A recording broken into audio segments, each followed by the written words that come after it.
Buenas tardes, venimos del TEC de Monterrey, queremos hacerle una entrevista. Hola, buenas tardes, bienvenidos. ¿Cuál es su nombre, su ocupación y por qué está aportando en esta cuestión de la paridad y la igualdad de género? Ok, mi nombre es Diana Redondo Rodríguez, soy abogada, servidor público, académica y activista por los derechos humanos de las mujeres.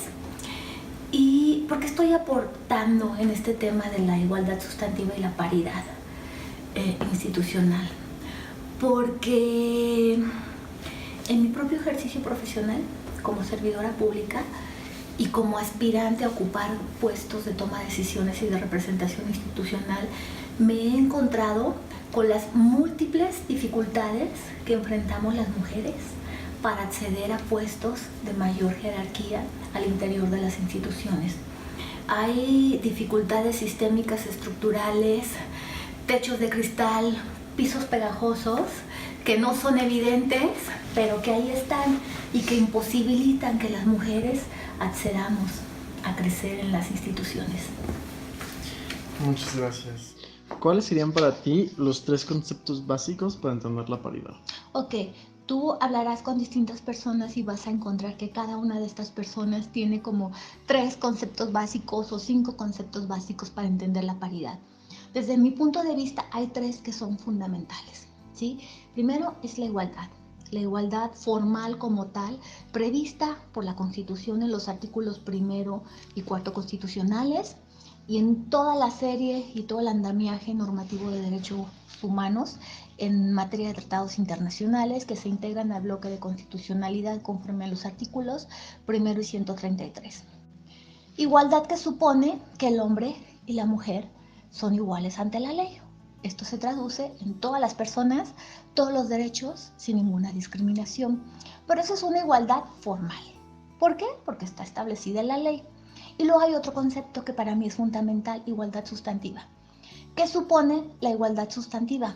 Pues supone la modificación de las condiciones estructurales, sistémicas, sociales, políticas, que imposibilitan que realmente las mujeres accedamos al pleno goce y ejercicio de nuestros derechos humanos, dadas las condiciones sociales y culturales que son propias y tropicalizadas en cada distinta región. Entonces supone la modificación de esas condiciones que imposibilitan el ejercicio de los derechos humanos. Y para mí, el tercer concepto fundamental para entender la paridad es democracia. ¿Por qué democracia?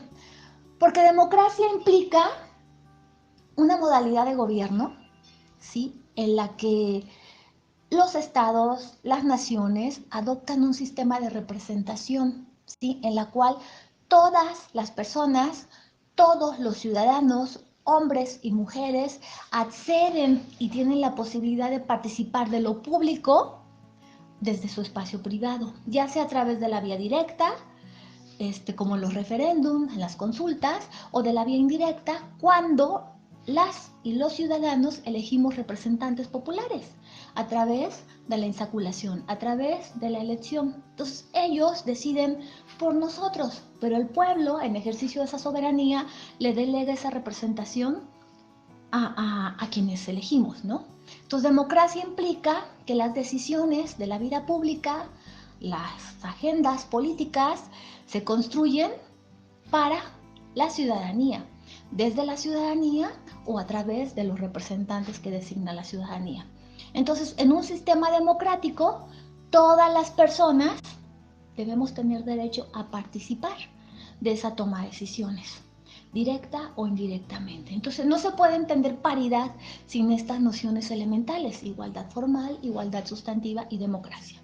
Porque al final de cuentas la paridad se traduce en: las mujeres tenemos el derecho de acceder a esos espacios de representación pública, ¿sí?, a esos espacios de toma de decisiones, ¿sí?, a participar y aportar en lo público.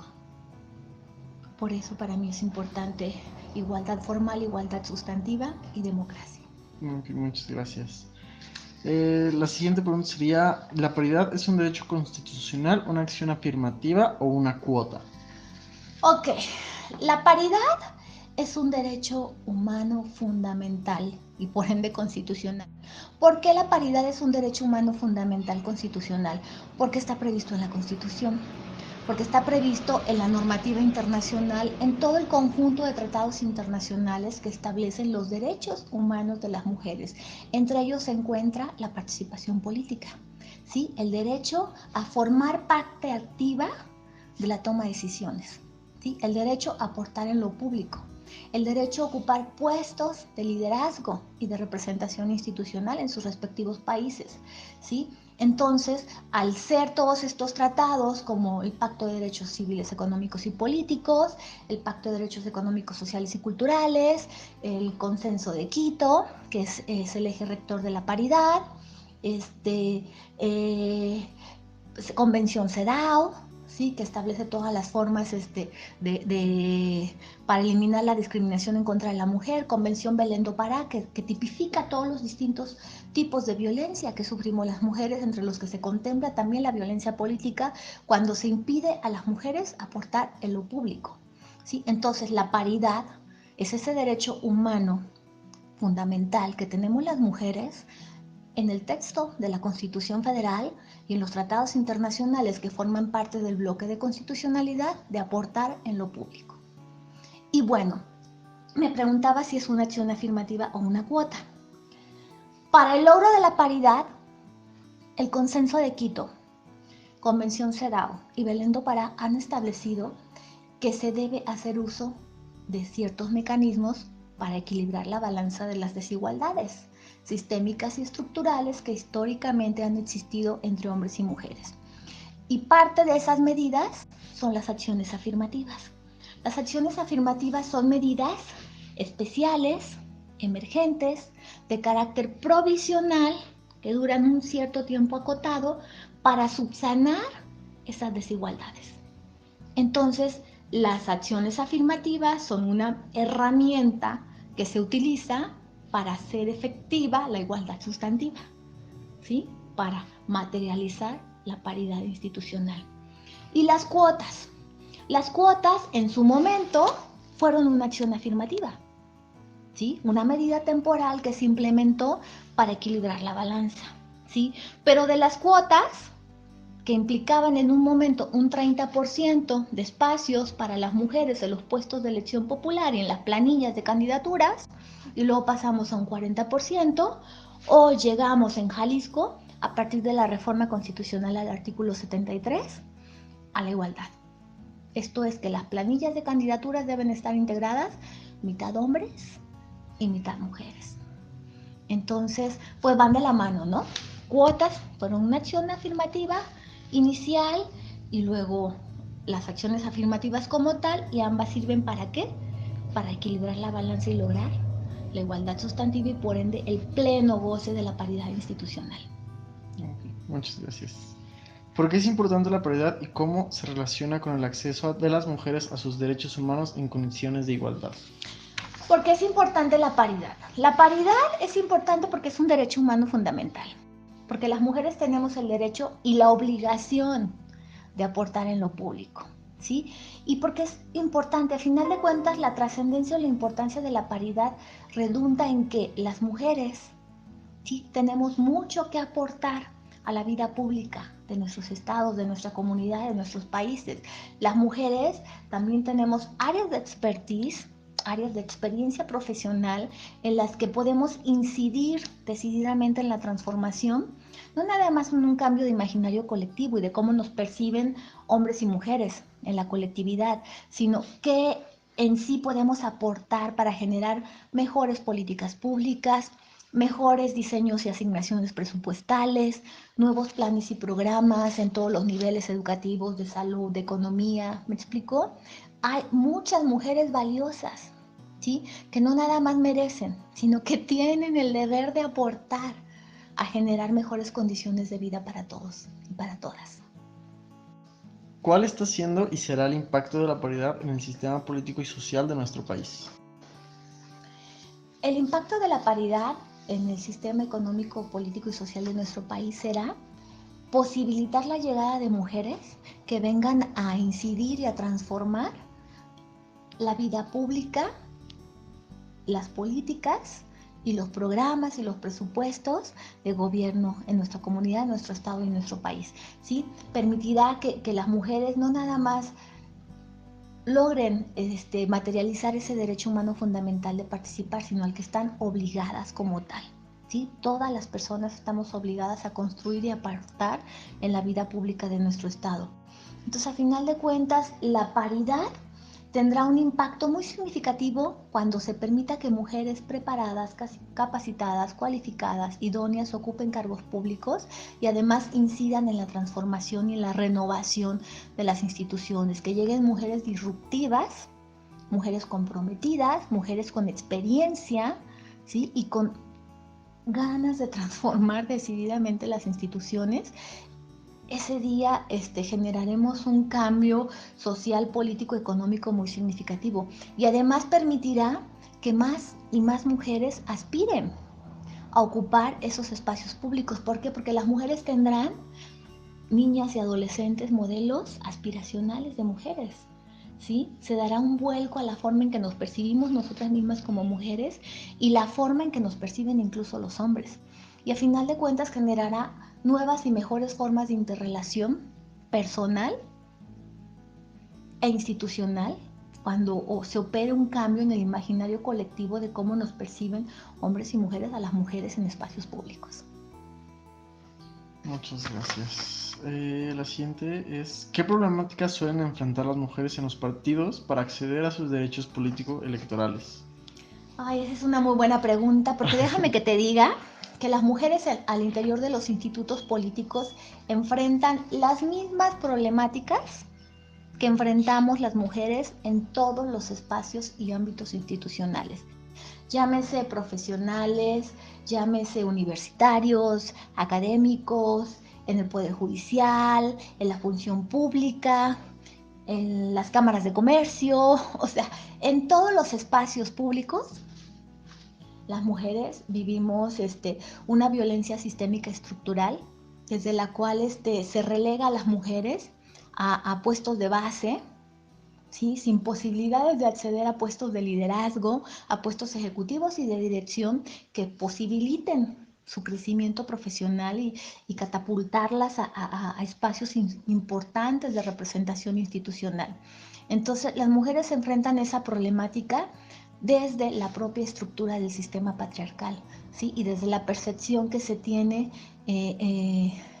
de las cúpulas de los partidos políticos, en las cuales históricamente, como en todos los ámbitos y espacios públicos, se ha privilegiado la figura masculina a partir del androcentrismo y se relega a las mujeres a las actividades de base, de campo, pesadas, pero no de liderazgo ni de espacios de representación. Entonces, esa es la problemática y el gran reto en este aspecto, pues será establecer y hacer respetar a los partidos y a los institutos políticos los lineamientos que estableció el Instituto Electoral y de Participación Ciudadana y el Instituto Nacional Electoral para materializar la paridad. ¿Qué se puede hacer desde la ciudadanía para aportar en esta cuestión? Desde la ciudadanía, desde mi punto de vista, se puede hacer mucho para aportar, sobre todo al cambio de imaginario colectivo, ¿sí? Las personas, hombres, mujeres, adolescentes, estudiantes, profesionistas, empresarios, académicos, o sea, todas las personas tenemos que aportar, tenemos que colaborar, tenemos que sumar para que se opere ese cambio de imaginario colectivo.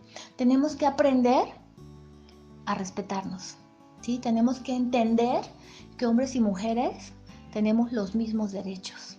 No que somos iguales, porque partimos del reconocimiento de las diferencias biológicas entre hombres y mujeres, pero sí reconocer las capacidades, ¿sí? Que capacidades hombres y mujeres las tenemos, como en todo habrá los buenos y los malos, profesionistas y demás, como en todo, y los corruptos y los que no son corruptos, como en todo, ¿sí? Pero a final de cuentas, tendremos que enfocarnos como sociedad, primero, en trabajar en ese conocimiento de los derechos humanos y respetarlos. Segundo, en construir una masa crítica como ciudadanía, ¿sí? En el que apostemos por personas, no por sexos, no por géneros, no por colores, no por banderas, no por partidos, sino que apostemos a las personas que nos ofrezcan posibilidades reales de cambio. Entonces, la ciudadanía tenemos que informarnos, tenemos que saber quiénes son los candidatos y las candidatas, tenemos que explorar en su trayectoria profesional de unos y de otras y de apostarle a través de la expresión del voto por aquellas personas que puedan representar mejor nuestros intereses personales, familiares, sociales, de comunidad y que realmente representen una opción de materializarlos. O sea, revisar la historia, la trayectoria, quién cumple, quién no cumple, quién miente, quién no miente, y apostarle a esos y votar por los que representen eso que queremos, esa visión que nosotros mismos tenemos como de comunidad. Okay. ¿Cuáles han sido sus experiencias para aportar en el avance de la paridad en Jalisco y en México? Bueno, ahí te podría contar un sinfín de anécdotas, porque el escenario para incidir positivamente en el cambio y en la transformación del imaginario colectivo, institucional y de acceder a espacios es como muy cuesta arriba. Muy cuesta arriba porque está muy permeado el sistema patriarcal, la concepción androcéntrica del mundo, de la sociedad, de los espacios públicos donde se privilegia lo masculino y todo gira en torno al hombre y ocupar espacios los hombres y se relega a las mujeres. Entonces, en mi experiencia he sufrido, y digo he sufrido o he vivido experiencias desde las que causan risa hasta las que son bastante deplorables porque incluso las mujeres preparadas sufrimos en los espacios públicos violencia política institucional de género. Entonces, mi experiencia ha sido pues que tenemos que aprender a trabajar en colectivo, que tenemos que, sobre todo las mujeres, reconocer que los hombres durante más de 20 siglos, 21 siglos, han utilizado dos fórmulas que les han funcionado, ¿sí? Y que son hacer equipo y pactar entre ellos para perpetuarse en el poder, ¿sí? Y segundo, exacerbar la rivalidad y la competencia entre mujeres. Y eso los mantiene en la cumbre del poder y a nosotras nos mantiene haciendo la chamba sin acceder a los espacios cupulares y de representación institucional. Entonces mi experiencia es que tenemos que aprender las mujeres a pactar entre nosotras, a hacer acuerdos, a reconocernos para poder acceder a esos espacios y sobre todo que tenemos que desarrollar un sinfín de habilidades y de fortalezas de carácter que nos permitan hacer frente a las desigualdades estructurales y a la violencia política, sistémica y estructural a la que nos enfrentamos en el día a día, en el ejercicio profesional y cuando comparecemos a espacios públicos. Y por último, ¿qué reflexión ética puede compartirnos de su experiencia al aportar en el tema de la igualdad de género y la paridad, especialmente para la gente joven? Ok, para la gente joven, yo le apuesto mucho, le apuesto mucho a las nuevas generaciones. Y les voy a decir por qué. Porque las nuevas generaciones tienen acceso, para empezar, a medios de comunicación inmediata, ¿sí? O sea, ustedes tienen conocimiento de lo que está pasando en tiempo real. ¿Sí? El pulso de la ciudad y de los acontecimientos diarios y de los eventos y de las violencias y de todo lo que pasa en la vida pública y política del Estado y del país, o sea, tienen conocimiento, pero en forma inmediata. ¿Me explico? Y además, las nuevas generaciones pues tienen un sinfín, además de tener ese acceso a la información, porque la información es poder, ¿sí? Y posibilita una toma de decisiones consciente, razonada, informada. También tienen acceso a mayores oportunidades de capacitación personal y profesional, ¿sí? Entonces yo le apuesto a que las nuevas generaciones empiecen a conformar esa nueva masa crítica de ciudadanía, ¿sí? Que decida participar, que empiece a ver a las mujeres como sus iguales, entre hombres y mujeres, ¿sí? Hombro con hombro, que vayan por la vida hombro por hombro y que además exijan ¿sí? Que cambien esa actitud conformista que tienen las generaciones de mi edad y esa apatía en la que y esa memoria cortoplacista en la que nos roban y el siguiente jornada electoral vuelves a votar por ellos porque ya se te olvidó todo lo que hicieron. ¿Me explico? Entonces, porque no tenemos esa cultura y esa conciencia ciudadana. A mí me gusta mucho apostarle a que las nuevas generaciones se están informando, se están preparando, son muy críticas, ¿sí? Y van a empezar a exigir. Y van a empezar, no nada más exigir, aportar, aportar. Y exigir espacios para poder aportar, ¿sí? En la construcción de ese mundo y esa visión joven y vibrante que tienen las nuevas generaciones. Entonces, yo espero que las nuevas generaciones cumplan ese cometido y generen ese cambio de imaginario colectivo y ese cambio de paradigmas que impera en nuestra sociedad. Muchas gracias. Por nada, un placer.